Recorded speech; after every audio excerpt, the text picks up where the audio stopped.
আমার এই ইউজার ইন্টারফেসে পোস্টস নামে একটা প্রপার্টি আছে। এই পোস্টসটা হবে অ্যাকচুয়ালি এই পোস্টের অ্যারে। সো আমি যদি অ্যাকচুয়ালি রিয়েল অবজেক্টটা দেখি, এখানে এই ইউজার অবজেক্টটা, এখানে পোস্টস নামে একটা প্রপার্টি আছে। এই প্রপার্টিটা একটা অ্যারে হবে এবং অ্যারেতে পোস্ট শেপের অবজেক্ট থাকবে এবং অবজেক্টের একটা আইডি এবং টাইটেল আছে।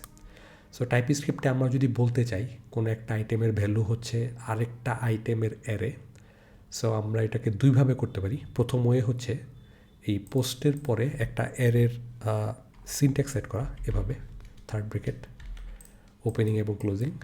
সো আমি যদি এই সিনট্যাক্সটা অ্যাড করি, আমার এখান থেকে কিন্তু টাইপস্ক্রিপ্টের ইরোরটা চলে গেছে। আমি যদি আপনাদেরকে ইরোরটা আরেকবার দেখাই, সেখানে সে বলতেছিল যে টাইপ এই জিনিসটা array is missing from the following property of post ID title. মানে এই পোস্টের টাইপের সাথে এই টাইপটা ম্যাচ করতেছিল না, যেহেতু আমরা এক্সপেক্ট করতেছি একটা পোস্টের অ্যারে, বাট এখানে জাস্ট আমরা শুধু একটা পোস্ট পাস করতেছিলাম। বাট এটাকে যদি আমি বলতে চাই পোস্টস হবে এই পোস্টের অ্যারে, তাহলে ফার্স্টের ওয়ে হচ্ছে এভাবে। এটা একটা সলিউশন। আরেকটা ওয়েতে অ্যারে বলা যায়, আমরা এটাকে একটা less than and greater than সাইনের ভেতরে রাখতে পারি, আর বাইরে বলতে হবে হচ্ছে অ্যারে। সো এটা আর ওই আগের সিনট্যাক্সটা সেম জিনিসই মিন করে।